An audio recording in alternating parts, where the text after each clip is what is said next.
Welcome to the El Salvador SB News Podcast, a space for conversation and reflection where we explore current topics from El Salvador and the world together. You can support this project via PayPal. You'll also find details in the description of this content or by purchasing digital content of products you might like. Check out what interests you and make a purchase. With that, you help and support us to continue providing content. You'll find all the methods in the content description. Find US on your favorite platform, on Spotify, Amazon Music, Apple Podcasts, TuneIn Radio. We're on almost all platforms as Otishas El Salvador SB. Okay, let's unpack this. We're kicking off this deep dive with, well, a really jarring global contrast that I think every investor needs to grasp. Absolutely. On one side, you have the traditional financial markets, and they are just staggering, reacting to some deep macroeconomic uncertainty. And on the other side, the digital currency space is experiencing this explosive, almost defiant surge. It's a profound moment of market divergence, and it feels like it's being driven entirely by policy anticipation. It truly is. And our core mission today is to, cut through that noise and give you, the listener, the sharpest analytical edge we can. We've pulled from sources covering everything from high-stakes international trade wars to frontier technology warnings, right down to specific national financial time bombs. So we're synthesizing not just the headlines, but the why behind them. Exactly. We want to make sure you get the so what. So here's the structure we're following. We are diving first into the most pressing international headlines, focusing heavily on geopolitical friction. And enforcement strategies, yeah. Then we'll pivot directly into those complex financial forecasts. The massive Bitcoin rally, the ripple effects of European monetary policy, and some urgent warnings around artificial intelligence. And finally, we'll bring it home with key domestic updates from El Salvador. We'll be analyzing that very challenging yet evolving landscape there. Paying close attention to a massive structural debt issue. So let's start with the high-stakes geopolitical maneuvers shaping global commerce. We have to begin in Europe, specifically with this friction between France and China, which is escalating pretty rapidly. It seems to be. Emmanuel Macron, the president of France, has warned that the European Union might be forced to apply some pretty firm measures, including potential tariffs, if Beijing doesn't correct what the bloc is calling a severe commercial imbalance. What's really complex here is the framework Macron used for this warning. He actually criticized the policy of the United States. Yeah, so? He pointed out that the aggressive approach from the United States has only served to, divert more Chinese products toward Europe. So in his view, Europe has become the new dumping ground for goods that can't easily get into the United States market anymore. That's the argument. That's the real nuance, isn't it? Yeah. Europe is sort of stuck between these two giants, and Macron was quoted saying that this massive trade imbalance is, and I'm quoting here, a question of life or death for the European industry. Wow. That is not rhetoric you deploy lightly. Not at all. That kind of declaration signals an almost unavoidable shift toward major, protectionist trade barriers across the EU. Even if big players like Germany are still wary of a full-blown trade war. Exactly. If we connect this to the bigger picture, this tension translates directly into huge logistical and financial pressures for multinational supply chains. Right. If the EU actually implements tariffs, it means manufacturers, retailers, they all have to immediately reassess their cost structures, their sourcing, their profitability models for the entire continent. It's just a massive new layer of risk. Completely separate from the United States-China tensions you may already be managing. And before we transition to the financial markets, we really have to touch on some critical enforcement policy coming out of the United States. We have data here summarizing enforcement under the administration of Donald Trump, which is highly relevant to current policy debates.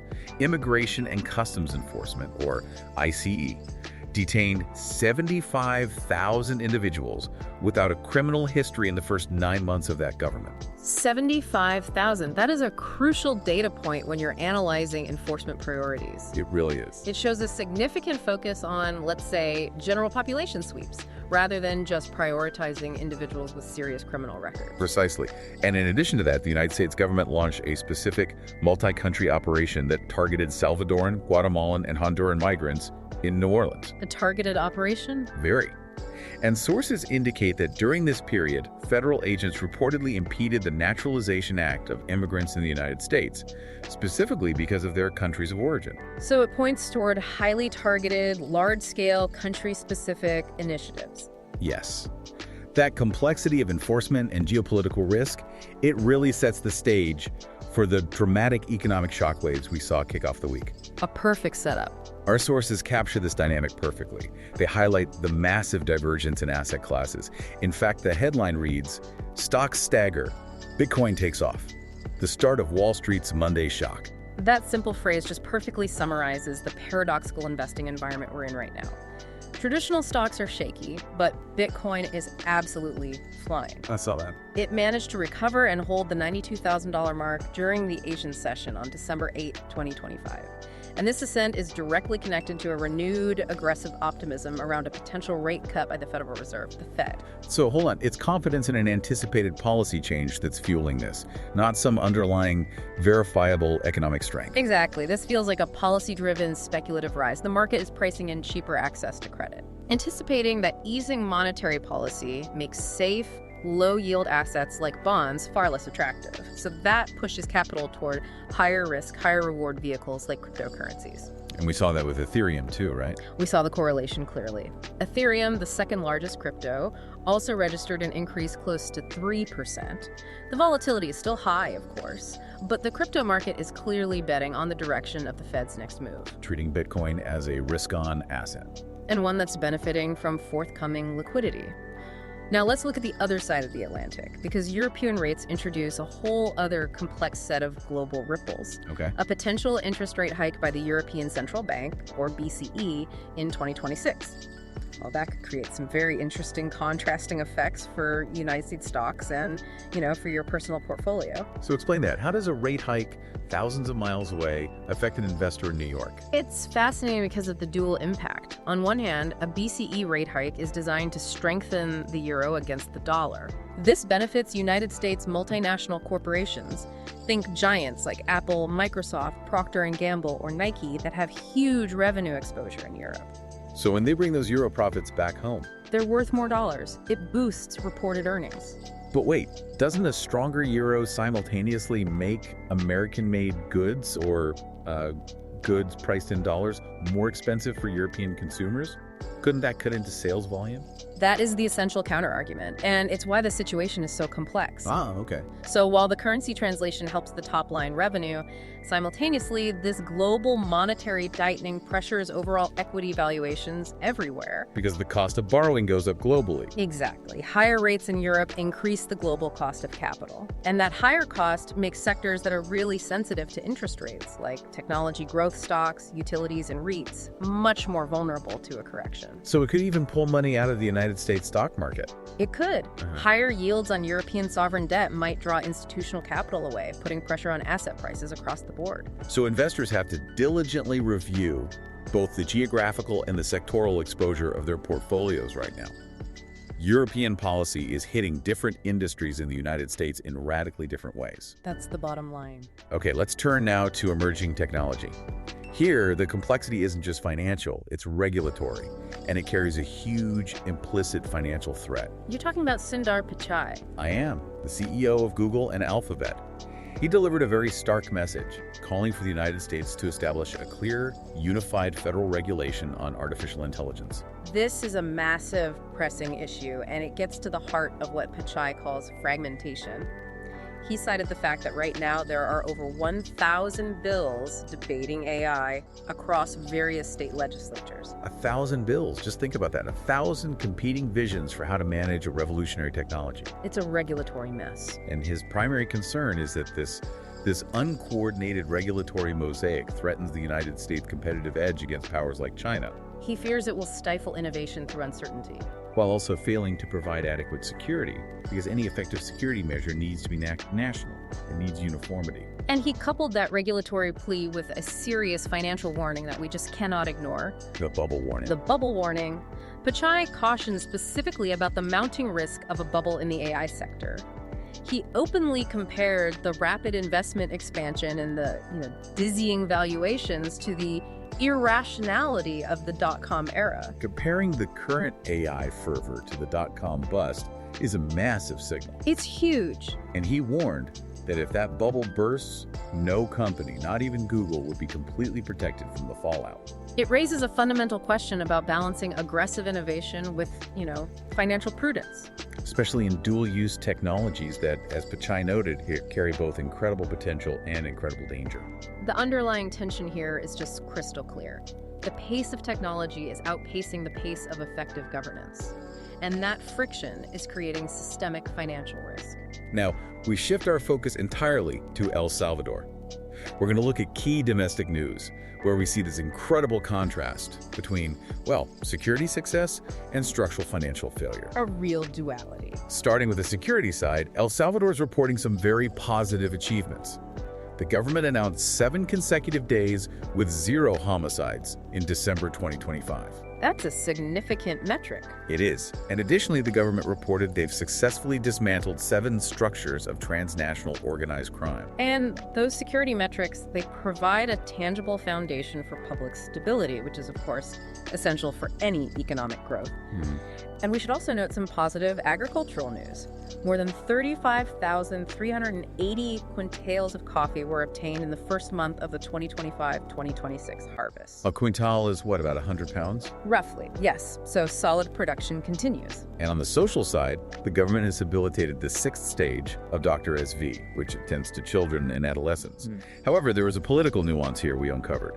The Ministry of Health, or MinSal, is actively evading revealing information about its alliances with private entities for the Dr. SV project. A lack of transparency. Exactly. It suggests some political sensitivity around these private-public partnerships for key social programs. But this is where the major structural financial challenge comes into sharp focus, and it really overshadows a lot of these short-term successes. You mean the pensions? I do. Analysts are sounding a very loud alarm, calling the country's pensions a time bomb for El Salvador. A time bomb. What is the magnitude of this problem? The magnitude is staggering. The new pension debt has accumulated a massive $2,721.7 million. Over $2.7 billion. This isn't small debt. This is a persistent structural financial challenge that represents a looming crisis. It drains public finances, and it requires urgent, large-scale reform that just hasn't materialized yet. Threatening long-term stability even as security improves. Precisely. To wrap up the domestic scene, we have some electoral and legal updates. The electoral register now surpasses 6.4 million registrants, and overseas registrants have shown a significant increase of 26% after 2 years without any updates.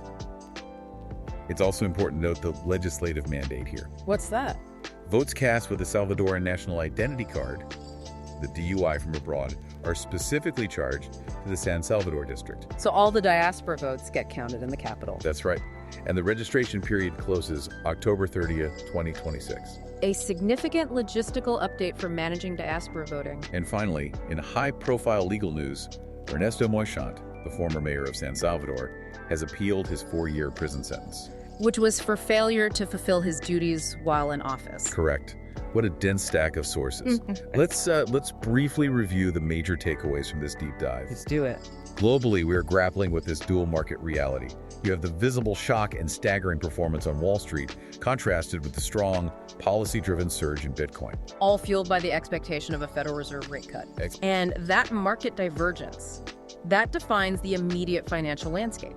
Crucially, we also heard Sundar Pichai's urgent plea for the United States to adopt a unified federal regulation on AI. Warning that the current patchwork of over 1,000 state bills and the risk of an irrational market bubble threaten the country's competitive edge and its financial health. Simultaneously. And domestically in El Salvador, we saw that complex balance. Yeah. Impressive security gains, 7 consecutive 0 homicide days running right alongside this persistent and massive structural financial threat. The $2.7 billion accumulated pension debt that analysts are calling a time bomb. That's the one. If we connect this all back to the bigger picture, the key takeaway for you, the listener, is the importance of monitoring policy, both anticipated and absent across all continents. Good point. We've seen how a potential BCE rate hike in 2026 creates that dual effect.